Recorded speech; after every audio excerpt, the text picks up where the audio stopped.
Assalamualaikum warahmatullahi wabarakatuh. Halo semuanya, perkenalkan nama saya Intan Nur Sofyani. Saya berasal dari Fakultas Ekonomi dan Bisnis, Prodi Manajemen dengan NIM C1B023087, kelas R04. Baiklah, di video kali ini saya akan menjelaskan materi tentang toharo. Sebelumnya, kita harus mengetahui apa itu toharo. Toharo sendiri berasal dari bahasa Arab yang artinya suci ataupun bersih. Menurut istilah, toharo adalah membersihkan diri, pakaian maupun tempat untuk beribadah dari hadas maupun najis hingga diperbolehkan untuk beribadah dengan keadaan yang suci. Toharo dibagi menjadi dua. Yang pertama, toharo maknawiyah. Toharo maknawiyah yaitu bersuci secara rohani, yaitu membersihkan segala macam jenis penyakit hati, contohnya iri, dengki, dan riya. Cara membersihkannya yaitu dengan taubatan nasuha, dengan cara memohon ampun dan berjanji tidak akan mengulanginya lagi. Yang kedua adalah toharo hisyah. Toharo hisyah yaitu membersihkan jasmani atau bagian tubuh yang terkena hadas maupun najis. Cara mensucikannya dengan cara berwudu, bertayamun jika tidak ada air, mandi besar ataupun mandi wajib. Selanjutnya adalah hadas. Hadas adalah keadaan tubuh yang sedang tidak suci ataupun kotor. Jika kita sedang terkena hadas, maka kita dilarang ataupun tidak sah untuk melakukan ibadah, contohnya seperti sholat, tawaf, dan itikaf. Hadas dibedakan menjadi dua macam. Yang pertama, hadas kecil. Hadas kecil adalah kotoran yang terdapat pada anggota wudhu, contohnya bersentuhan antara lelaki dan perempuan, keluar sesuatu dari kubul dan dubur, dan juga memegang kemaluan dengan menggunakan tangan ataupun jari. Cara membersihkannya cukup dengan berwudu ataupun bertayamum. Yang kedua adalah hadas besar. Hadas besar adalah kotoran yang terdapat pada tubuh kita, yaitu contohnya keluar mani ataupun sperma, haid, nifas ataupun wiladah bagi perempuan. Cara membersihkannya dengan cara mandi besar ataupun mandi wajib.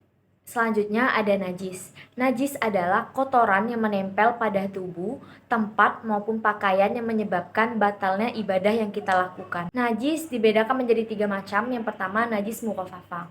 Najis mukhaffafah adalah jenis najis yang ringan, contohnya air kencing bayi berjenis kelamin laki-laki yang berusia kurang dari 2 tahun yang masih mengonsumsi air susu ibunya dengan tidak mengonsumsi yang lainnya. Cara membersihkannya cukup dengan percikan air ke area tubuh, pakaian maupun tempat yang terkena najis. Tetapi airnya itu harus lebih banyak daripada najisnya. Yang kedua adalah jika yang terkena adalah anggota tubuh dan itu sedikit, maka cukup disucikan dengan cara berwudu. Tetapi jika terkena najisnya banyak, maka Islam menganjurkan untuk mandi dengan menggunakan sabun sehingga najisnya benar-benar hilang. Yang kedua adalah najis mutawasita. Najis mutawasita adalah jenis najis yang sedang, contohnya segala sesuatu yang keluar dari kubul maupun dubur manusia ataupun hewan terkecuali air mani. Najis mutawasita ini pun dibagi menjadi dua. Yang pertama, najis a'niyah. Najis a'niyah adalah jenis najis yang masih ada wujudnya, masih terlihat rupanya, tercium baunya, dan masih ada rasanya. Contohnya air kencing yang masih ada wujudnya dan juga baunya. Yang kedua adalah najis hukmiyah. Najis hukmiyah adalah jenis najis yang tidak terlihat rupanya, dia tercium baunya dan juga tidak ada rasanya. Contohnya air kencing bayi yang sudah mengering, yang tidak ada lagi bekasnya. Yang ketiga adalah najis mukhalazo. Najis mukhalazo adalah najis berat karena membutuhkan penanganan yang khusus untuk menyucikannya. Yang termasuk dari najis ini adalah anjing, babi, dan darah. Cara menyucikannya dengan cara membasuh 7 kali area yang terkena najis. Salah satu dari 7 basuhan tersebut harus tercampur dengan air dan tanah, lalu dibersihkan dengan air. Tetapi sebelum dibersihkan dengan air, bentuk wujud dari najis mukhalazo ini harus hilang. Selanjutnya adalah istinja. Istinja menurut bahasa Arab artinya terlepas ataupun selamat. Menurut istilah syariat Islam, istinja adalah bersuci setelah melakukan buang air besar maupun buang air kecil. Mayoritas para ulama sepakat bahwa istinja hukumnya wajib bagi orang-orang yang telah melakukan buang air besar maupun buang air kecil dengan air ataupun benda-benda selain air. Benda-benda selain air ini yaitu bentuknya berupa keras dan kesat seperti batu maupun daun yang sudah kering. Tata cara beristinja. Yang pertama, membasuh atau membersihkan tempat keluarnya kotoran air besar maupun air kecil dengan air sampai dengan bersih. Untuk ukuran bersihnya sendiri tergantung dengan keyakinan masing-masing. Yang kedua, membasuh atau membersihkan tempat keluarnya kotoran air besar maupun air kecil dengan menggunakan batu atau benda kesat lainnya lalu dibersihkan dengan air. Yang ketiga, membasuh atau membersihkan tempat keluarnya kotoran air besar maupun air kecil dengan batu, sekurangnya itu 3 batu atau batu yang memiliki 3 permukaan sampai dengan bersih. Tempat-tempat yang dilarang untuk beristija. Yang pertama, di tempat teduh ataupun di jalan umum. Yang kedua, di bawah pohon yang dimanfaatkan manusia. Yang ketiga, di sumber air. Yang keempat, di lubang. Selanjutnya adalah wudhu. Wudhu adalah salah satu cara menyucikan anggota tubuh dengan air. Hal ini berkaitan dengan seorang muslim yang diwajibkan untuk bersuci sebelum melakukan ibadah sholat. Syarat sah wudhu. Yang pertama, Islam. Yang kedua, mumayyiz, yaitu dapat membedakan antara baik dan buruk. Yang ketiga, tidak sedang dalam berhadas besar. Yang keempat, menggunakan air suci dan menyucikan. Dan yang kelima, tidak ada yang menghalangi masuknya air sampai ke kulit. Rukun-rukun wudhu yang pertama adalah niat. Yang kedua, membasuh muka mulai dari batasan vertikal, yaitu mulai dari tumbuhnya rambut sampai dengan dagu, batasan horizontal yaitu dari telinga sampai ke telinga. Yang ketiga adalah membasuh kedua tangan mulai dari ujung jari sampai dengan siku yang dilebihkan 4 atau 5 jari. Yang keempat adalah membasuh sebagian kepala, yaitu membasuh sebagian area rambut dan kepala. Yang kelima adalah membasuh kedua kaki yang dimulai dari jari sampai dengan tumit dilebihkan sedikit atau ada lebih baiknya sampai betis. Yang keenam, tertib. Sunah-sunah wudhu. Yang pertama, menghadap kiblat dan membaca Bismillahirrahmanirrahim.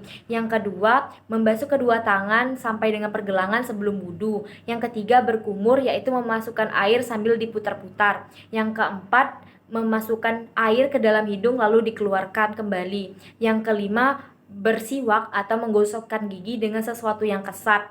Yang keenam, menyapu semua kepala dari depan ke belakang. Yang ketujuh, menyapu kedua kuping dari luar ke dalam dengan air. Yang kedelapan, menyela-nyela anak jari baik itu tangan maupun kaki. Yang ke-9, mendahulukan kaki kanan baru kaki kiri.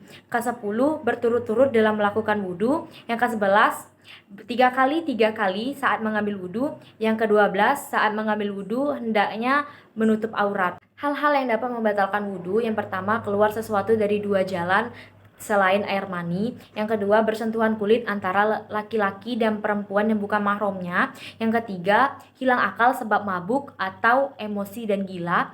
Yang keempat, memegang kemaluan dengan telapak tangan. Yang kelima, tidur atau tidur duduk dengan mengorok sambil dengan kedudukannya atau tidur telentang. Di dalam toharo terdapat pembagian air. Yang pertama, air suci dan menyucikan. Artinya zat dari air tersebut itu suci dan bisa digunakan untuk bersuci. Yang kedua adalah air musyammas, adalah jenis air yang dipanaskan di bawah terik sinar matahari dengan menggunakan wadah yang terbuat dari logam selain emas dan perak seperti besi dan tembaga.